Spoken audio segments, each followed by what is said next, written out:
Shawn Levy, you've had a big year at the Producers Guild of America Awards. You're the only person nominated on both the television and film sides. For Arrival, you got that Oscar nomination later on, and for Stranger Things, you guys actually won. And in 8 of the last 9 years, that has meant that you will also be winning the Emmy for Best Drama Series. I never heard that stat before, but that's extremely encouraging. Yeah, so how do you feel about all that recognition? You know what? It's been pretty thrilling. I'm sitting here in my office where I first read the script of Stranger Things by these two unknown brothers. And within days, I had them here in my office. And I just kind of had a feeling. I knew the script was amazing. And I knew that the show wasn't obvious in any ways because, frankly, the conventional wisdom for years has been something with kids really needs to be for kids. No one wants something with kids that isn't for kids. And so it was not an obvious kind of marketplace decision. I just loved this script. I really dug the brothers. And we tried and set out to make something cool. The fact that it's received this recognition and this level of popularity is icing. It's definitely a lot of icing on the cake, but been really thrilling. Now, I've heard the story of how you responded when you got the script, but why did they come to you in the first place? Well, the truth is that there had been some passes. They had taken it to some studios that weren't interested in it, and I think that a few producers read it.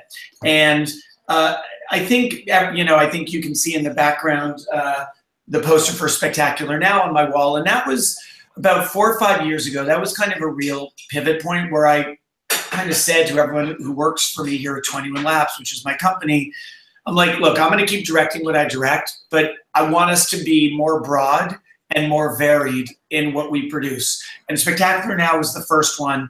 And little by little, I think word has gotten out here in LA and among the agencies and the studios and networks that 21 Laps is going to be about more than family comedy. And so I think that the Duffer Brothers had heard about that, but it really came down to this meeting where I said, look, on paper, there's probably producers who are more appropriate for this genre material, but there's no one who's going to be more passionate, and I'm going to link arms with you and we're going to get this done. And unlike a lot of other production companies, when I say we're going to do something, we do it. And it really worked out.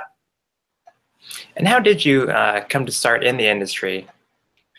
Wow, that's a big question, but I'm from Montreal, and I did my undergrad education at Yale in the drama department. And so I'd done a lot of theater, and I came out here to LA, and I went to USC Film School as a director, and I started directing like Nickelodeon and Disney Channel television episodes. And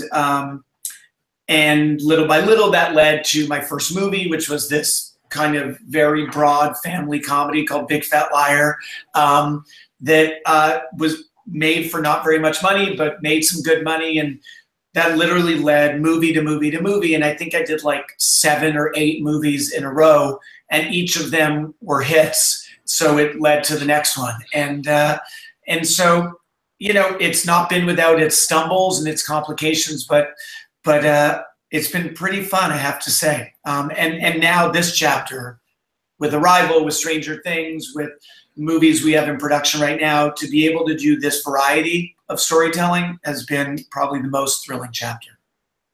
Normally at the end of interviews, I kind of ask what they have coming up next, whoever I'm interviewing. But you just got so much. Like, how much time are you spending on Stranger Things? Stranger Things was intended to be a side thing. I thought Stranger Things would be this thing that I would kind of work on between movies. The truth is that because Stranger Things is a really an abnormally tiny creative team, in that it's literally the Duffer Brothers and it's me as the executive producer and Dan Cohen, who works for me, who found this script initially. That's the group. We've got literally 3 executives at Netflix that we deal with, and yet every creative decision, it's Matt and Ross and I talking about it. And so because it's a small team, it's been a lot of work. It's like an everyday amount of work. And I'm back and forth to Atlanta. I'm directing some of them. I'm producing all of them. And it's busy and it's a lot because I kind of view my job as I'm here to bring and protect the Duffer Brothers vision as it goes into the world. And they look to me for counsel, for help, for advice, for feedback, for notes. And so whatever it is on a given day, that's what I'm here to do. So yeah, it's a lot of work, but the fact that we've had this great outcome makes it really gratifying work. Yeah, so the first season was directed entirely by the Duffer Brothers and you. Not true. Yeah. And that's been a difference this year. Last year we were very protective. Forgive me, I completely interrupted you. But in our first meeting with Netflix, they were like, "So what kinds of directors are you going to get for the show?" And I was like, "It's going to be the brothers or me. That's it. No one from the outside."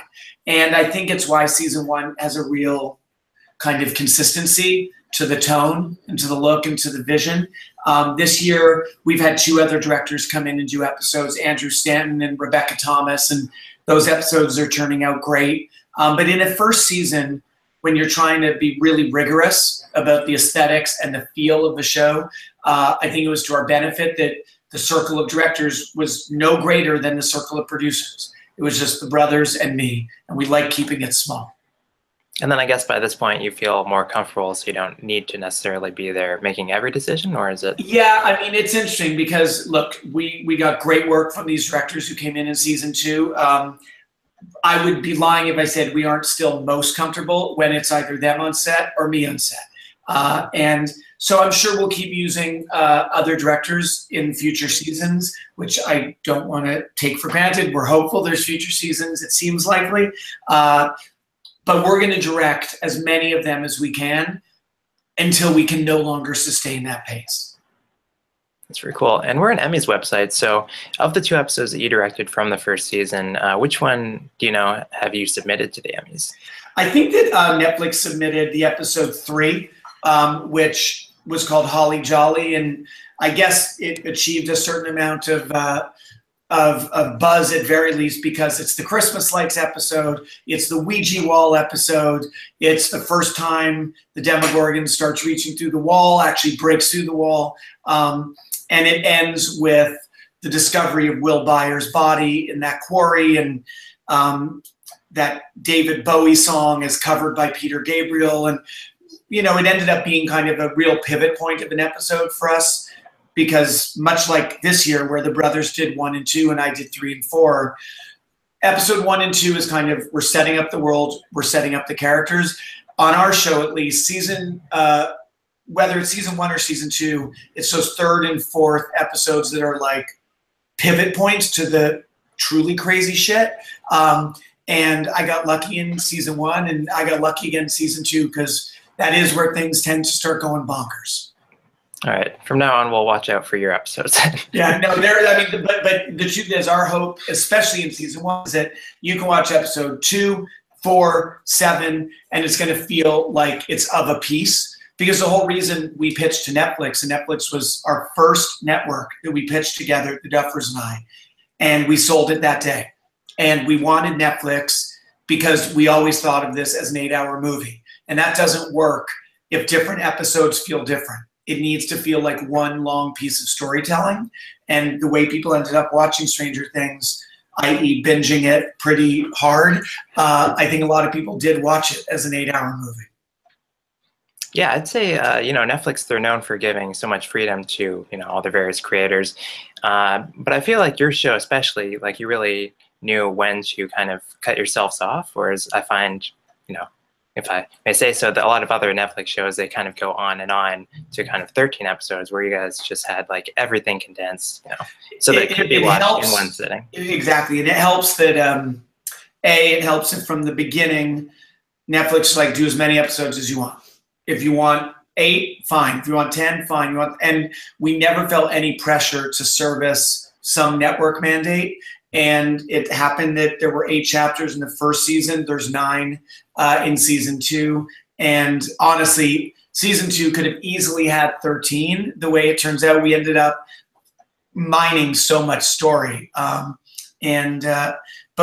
what we want is for the episodes to feel dense, filled with emotion, genre kind of tropes and twists, and above all, characters that you're kind of leaning into wanting to know what happens to them because you care about them. So I've seen in multiple interviews you describe yourself as a numbers whore, and then that's often with regard to.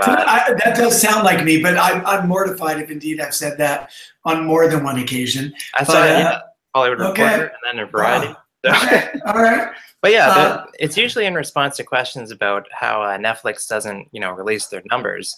But now there's this company, Symphony, that actually is releasing numbers that, they say are legitimate Netflix numbers. So how do you feel about those ones? It is an interesting kind of double-edged sword because I confess those numbers find their way to me. Sometimes I've never once sought them out. I know the brothers don't either. Netflix is an interesting experience for me just because I've spent the bulk of my career thus far as a studio feature film director. And the metric on those does tend to be box office, thus the numbers whore term. But the truth is with Netflix and with Stranger Things, you kind of measure success by cultural impact. And by that metric, Stranger Things is kind of without equal. And that has felt true in the States. It's felt true overseas as I've traveled over the last years. Like if you become part of the cultural conversation, that becomes its own kind of measuring stick. And in that regard, Stranger Things has really flourished, and we've permeated the culture in ways that are completely beyond our wildest dream. And I still, to this day, if this is maybe your question, I don't know what the numbers are.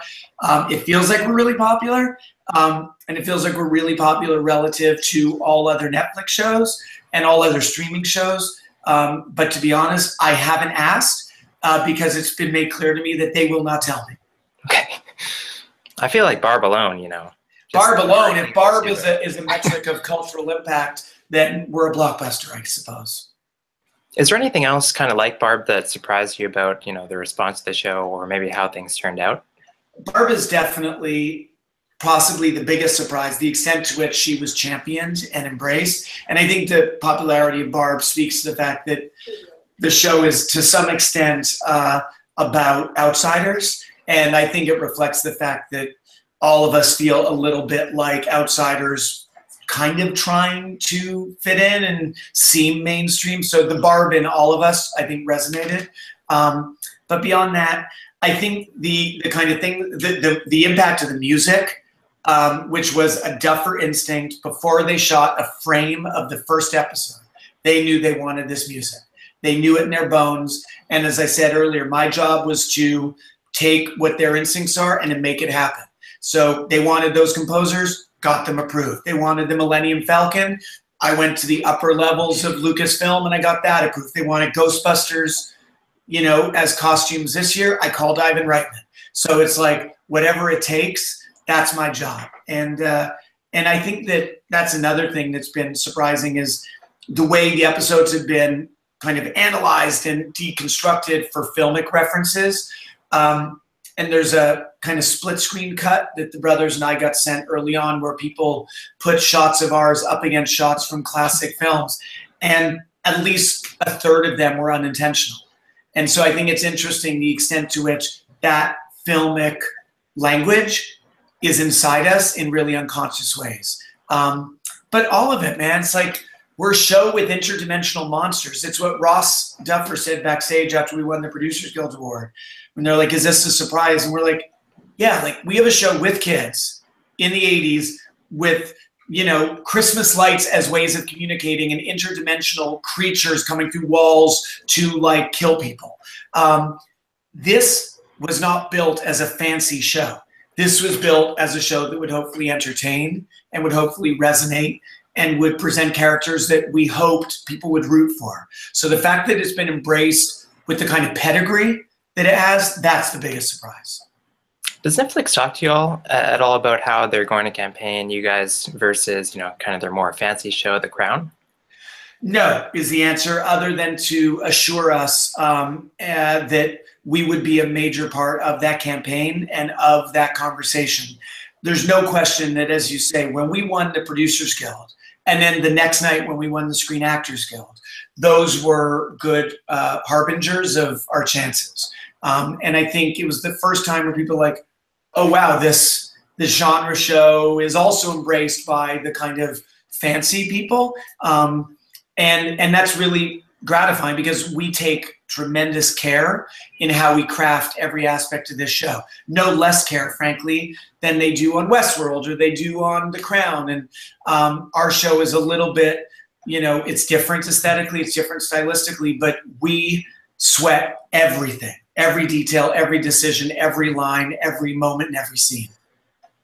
And what have you learned from being on the award circuit for Arrival and now Stranger Things? Well, I guess I've learned, for one thing, that even these fancy parties and award shows that you dream of going to your whole career, even they can get exhausting. You never, and I definitely would hate myself the minute I took any of it for granted, so I don't. I guess I didn't realize the extent to which all of this, right? The talking about it, the mingling, the interviews, the cocktail parties, the Q&As, the panels, that's all a part of this machinery surrounding award season in film and in television. And though I knew about it in the abstract, I didn't realize how intense it could get. And I was warned by Damien Chazelle, who we're developing a movie with here at Fox, and is a bud. And he's like, I'm just telling you, man, it gets tiring. And he's been through it a number of times. This was my first, and you definitely realize, don't drink too much at everything, and conserve your energy, and it's a long haul. But it's also what you work for, so I am not complaining. You have a lot of experience in film and television. I want to ask about diversity. So Stranger Things is a show with 14 series regulars, 13 of them are white. And I was wondering, do you feel any pressure to kind of make things more diverse just so that it'll appeal to kind of different kinds of people? And then also, I was wondering if you felt any pressure in making all your various studio films, to whitewash things as we're seeing so often these days. There's definitely, I've never felt a whitewashing of anything that I've ever been involved in. And I do always feel, I would love all media and entertainment, certainly that I'm involved in, to be reflective of the world, which is diverse. It is absolutely true that too often they're kind of presumed characters end up being Caucasian and often male also, for that matter. I'm thrilled that those issues are now part of our cultural conversation. And I do think that just being conscious of that and questioning all your assumptions about, well, why does that character need to be a white guy? Is there anything inherent to the character that mandates that or requires that? And very often the answer is no.